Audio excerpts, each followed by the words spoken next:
All right, hello YouTube. It's been a really long time since I've uploaded a video. Um, I've been still collecting, still getting like custom made stuff, but I've just been super busy and it hasn't been, top priority. But I did want to take a couple minutes to kind of show off this piece. This is something that has been in the works now since 2020 when I first got the Neutrona wand, and that kind of started me down. Well, Yoda said, once you start down the dark path, forever will dominate your destiny, and that's pretty true to this.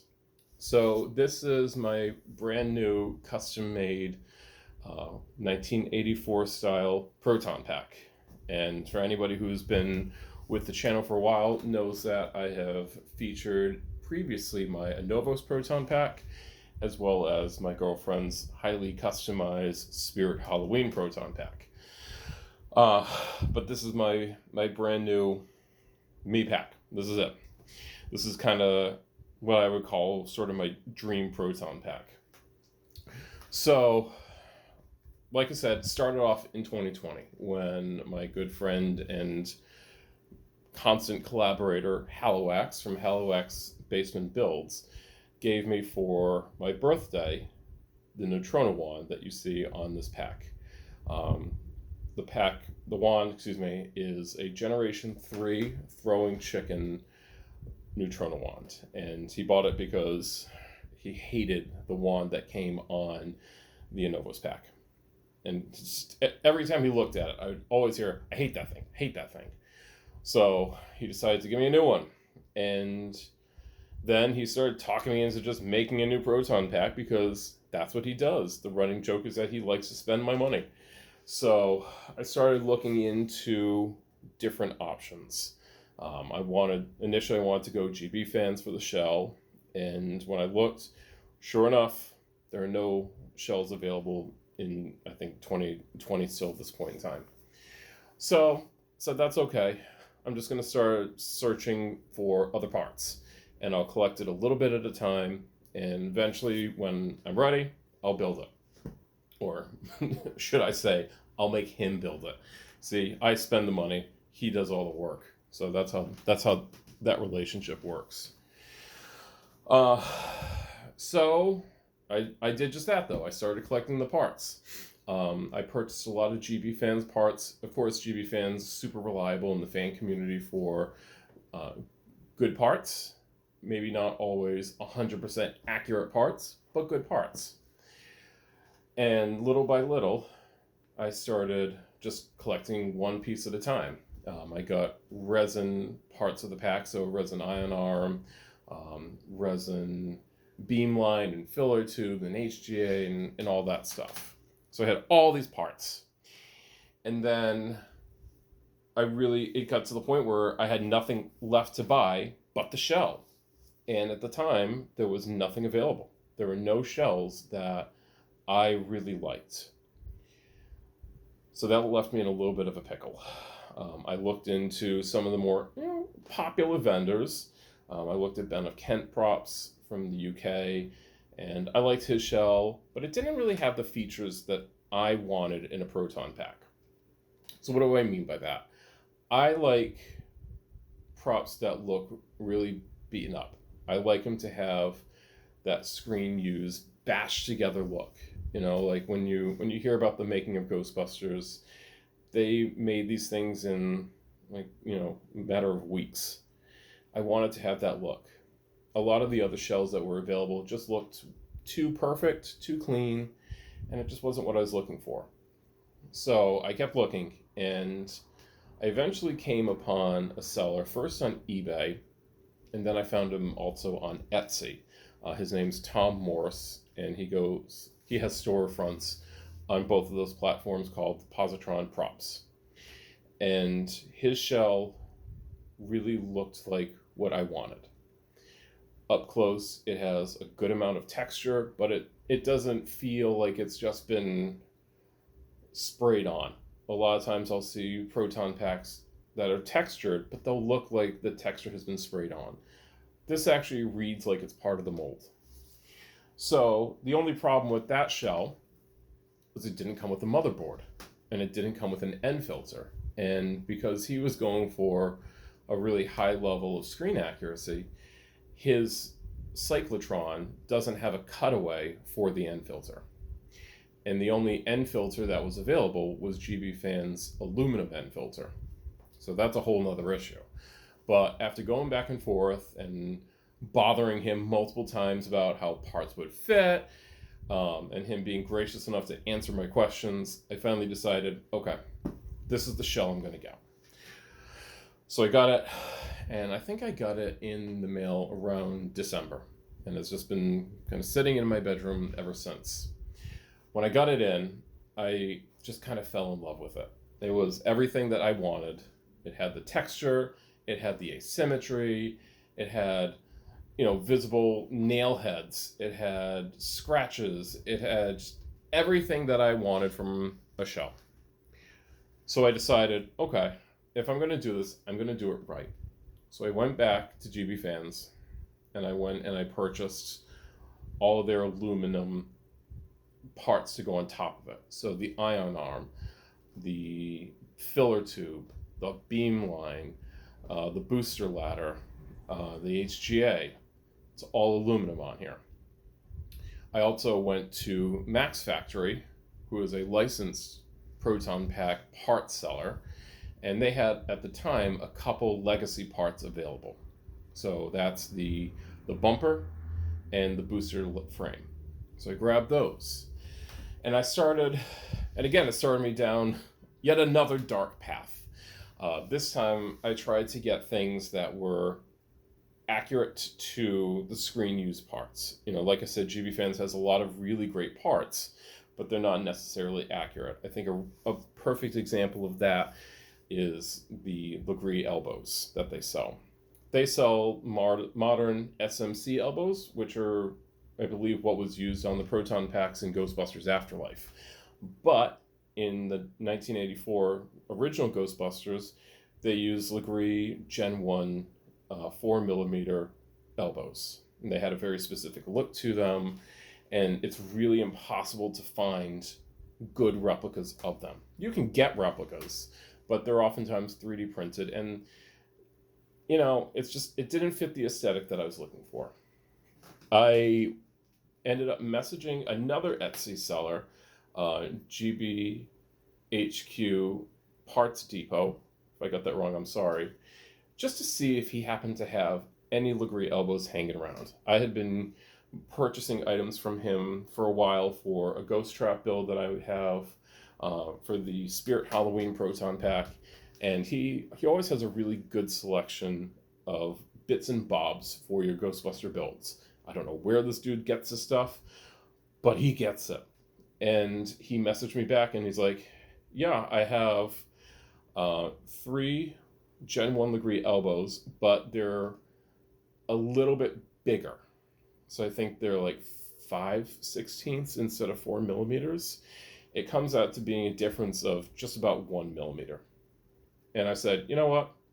Close enough. I'm going to take them. So I got those in. I also purchased hoses from him. This is such a silly thing, but the yellow hose on the actual screen use Proton Pack was a Nycoil hose. And in his set of hoses, the yellow hose was Nycoil. So I said, you know what? I'm going to do it. So I have his parts all over. I also have GB Fans aluminum labels, Max Factory labels, GB Fan vinyl labels.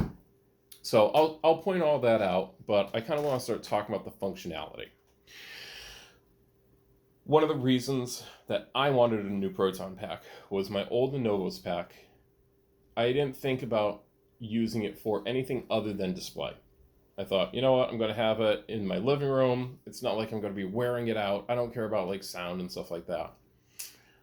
Sadly, I lacked foresight because immediately after building that, I started cosplaying Ghostbusters. I mean, to this day, I actually drive an Ectomobile, the Ecto 84. I've been cosplaying now at conventions. So it's something that I've really grown to love. And I always felt like I'm kind of missing the boat a little bit because my pack doesn't have sound. So that was one of the reasons that I really wanted to do it. And the Innovos pack, there's a lot of extra material inside, so it doesn't leave much room for electronics, for speakers. So I was kind of stuck. So this pack has all of the effects that I want. I want stuff that's really in line with the 1984 film. I know a lot of people like the video game stuff. Not really my area of interest. I like the video game. I beat it back in the day, but that's not the pack that I want. So it's got some cool features to it. And the wand, which is really what I want to talk about, I think has some of the most impressive features. So I'm going to kind of take it down off the table, and I'm going to start showing off some of those features.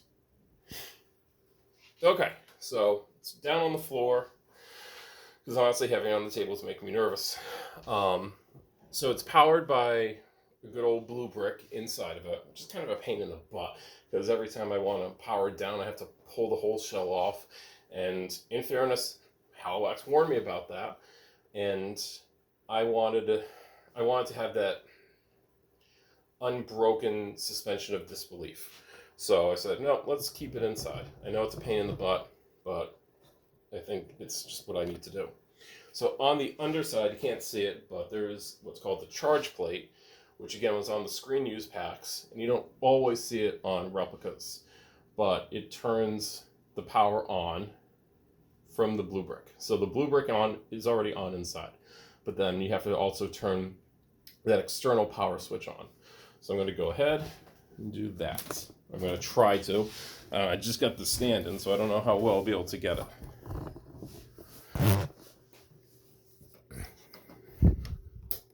All right. Pack has power now. So I'm now going to flip it on.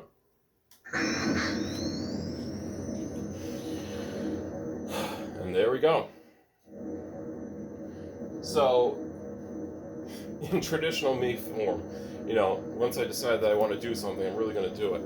So, originally, I was going to use a 6.5-inch speaker inside, which is maybe a little ridiculous. But it was one of those things, it just seemed cool. It's like, yeah, it's going to be super loud. And Halliwax actually, in October, he completed his own Proton pack build, and he used that same speaker. And it was so loud that it essentially rattled the nuts and bolts loose in it. So it was like, don't use it. Don't use it. But we also had like a 4-inch speaker from GB Fans, which just didn't seem quite enough. So I ended up getting a 5.5-inch speaker off of Amazon. And it's about what I want. It can be pretty loud. I really like the sense of when you're wearing it, it feels like an unlicensed nuclear accelerator. It helps with that, again, that suspension of disbelief. So, all right, let's talk a little bit about the wand. So again, Throwing Chicken Gen 3 wand. But this thing was really, really modified. The Gen 3 did not have an extending barrel or a twisting grip. And good old Halliwax gave it the Halliwax treatment, and he was able to figure out a way to make both of those functions work. So you'll see here the lever, and it extends out, and then the twisting grip. So they operate independently, and it's just, again, one of those cool things. All right, the other thing that I love is a little special effects secret. So 1 second, I'm going to turn off the lights in here. All right, so during the filming of Ghostbusters, obviously they didn't have computers or anything like that for special effects, so they had to rely on practical effects. And one of the ways they did that was by having a light bulb in the tip of the wand. And what would happen would be the actors would hit the button to activate the light bulb, and then during post-production, that would be the signal to the special effects artists to add the rotoscoped beams onto it. So, when you flip this switch here, this top one, it turns on the vent light. And then over here, you hit the red button.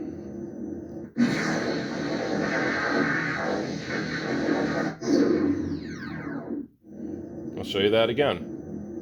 Again, you hit that red button and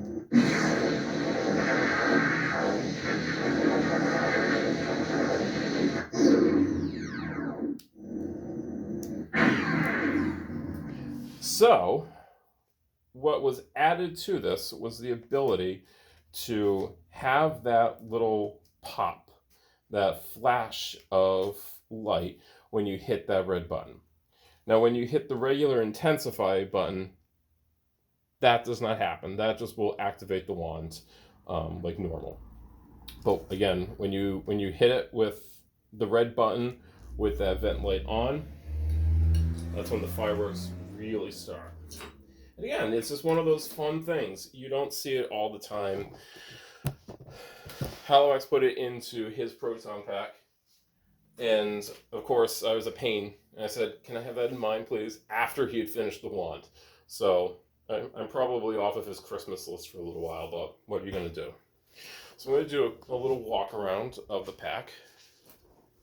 So you can see that I still have that main external power switch on, because every now and then you're going to see the power cell light flashing.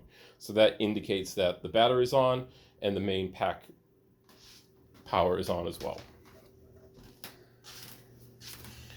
I have it on an original LC1 Alice frame. So this is the one that's correct to GB1. It has the thin belt straps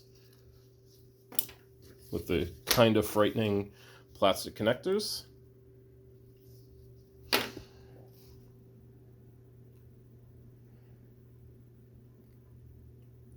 All of the electronics are mounted directly to the motherboard.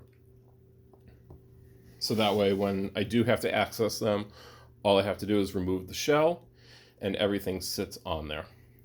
So, I mean, kidding aside, it is actually pretty easy to do.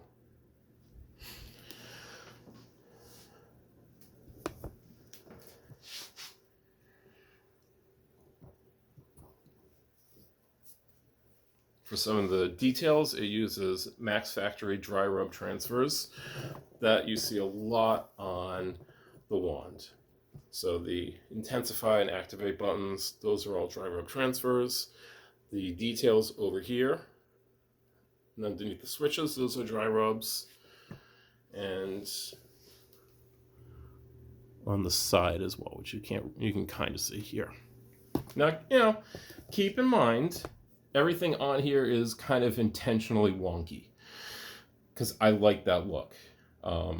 This pack, while not directly an Egon pack, is very much inspired by. It has a lot of features that you see with the Egon pack. So for instance, this little fitting here with the more rounded edges, or more beveled edges. There's also, it's tough to see from this angle, but there's an opening down at this end compared to the regular clippered elbows up here. The knob is a replica GB Fans knob, which I think they turned out amazing. It's got like the actual turning functionality to it.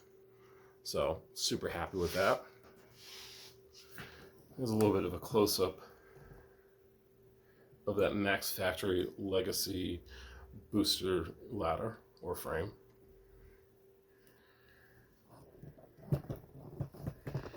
And the Max Factory bumper as well. Has a GB Fans shock mount.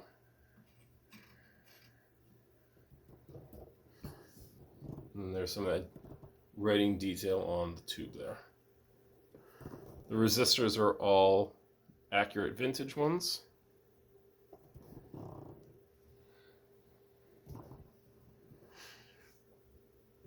Some of the labels are aluminum. So this label here is aluminum.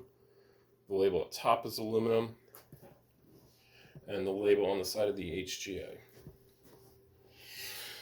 I did not use an aluminum label for the motosynchronous label because when you look at the bumper, which was from the superhero, you can see the residue of the original label, which is molded to shape. So clearly, it was more of a vinyl or so just some kind of sticker that went on there that they could push into it, and not like one of the really hard aluminum labels up here.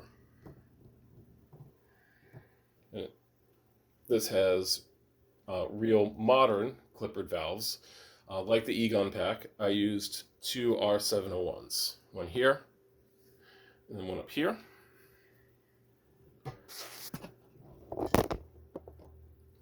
It's really tough to see, but inside there's also just a tiny little hex screw.